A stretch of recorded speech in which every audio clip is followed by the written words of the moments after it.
Tracy Martin. Merry Christmas! I am so pleased that I'm following Barry Coates. I mean, welcome Barry, you're new to Parliament. Wow, did you just make an impression? Mr. Speaker, before I get into, we all try to be a little bit cleverer, I suppose, at this time of the year, and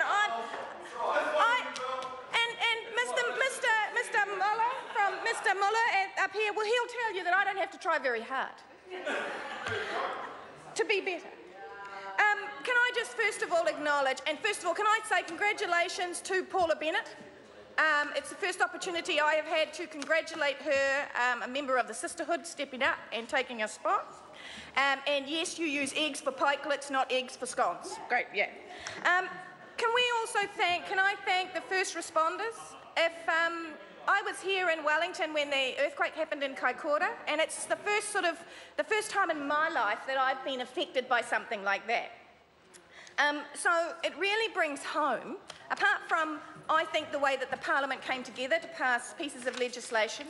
Mr. Coates seemed to forget that that's what happened, that this Parliament put aside what we do, which is our job. The government's job is one thing and the opposition's job is another, and that's the strength of our democracy, that we can do our job and yet we go to select committee and we make laws that are for the betterment of our country.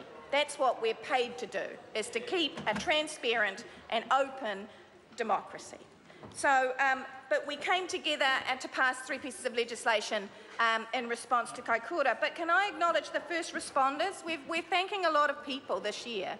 And so we want to thank the Defence Force, the Civil Defence, the Urban Search and Rescue, the ambulance service, the fire service, the emergency helicopters. I live in Warkworth, and while I know that Mr. Bridges went and turned the sod on the Warkworth to Puhoi, they can't get through the dome, and I'm going to go on about that again next year, but while they've turned the sod on the road of national significance, they haven't built a metre, but they've turned the sod, most of the accidents in our area happen on State Highway 1, and they're often fatalities. People heading up into Northland because that's where they want to go for their holidays.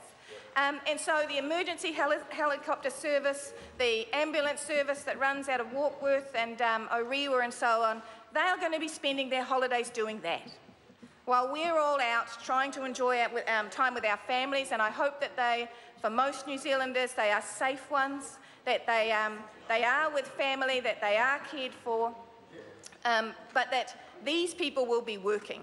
And so just to acknowledge them. I want to acknowledge also the ushers that left us halfway through the year. Some of them had been here for an incredible length of service. And so I don't want them to think that while those changes took place that we have just moved on and don't remember that you were here and that you served us. I want to acknowledge the new ushers that came. Lots of younger faces, younger than most of us, that's for sure. And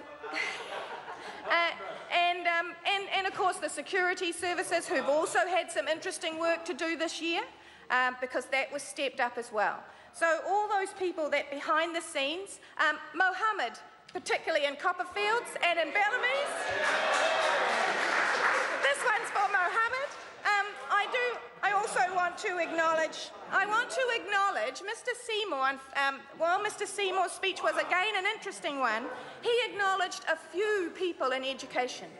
And I'm quite happy to acknowledge that the people inside the charter school system have been under great political pressure because they have been used as a political pawn. But can I acknowledge all the teachers, all the support staff, all the administration staff, all the grounds people, everybody who put time and effort into children this year? Can we acknowledge them as a Parliament and the efforts that they go to every day under great stress, because there is a lot that is asked of them? There were several things that were a highlight for me in the flag debate with Mr. Tim McIndoe, which I won, was also a highlight. But in closing, sir, can I just say that my last statement would be, my mother used to get an orange for Christmas. That was her Christmas present. But that was during the war. There are children right now who won't get Christmas presents. There are people who won't have families, who won't have a Christmas dinner, and I ask for us all to do what we can to actually extend a hand of companionship and of sharing and so on over the Christmas period, and acknowledge that it's not all twinkle lights for some of us. Kia ora, Mr. Speaker. Mr. Speaker. Chris Hipkins.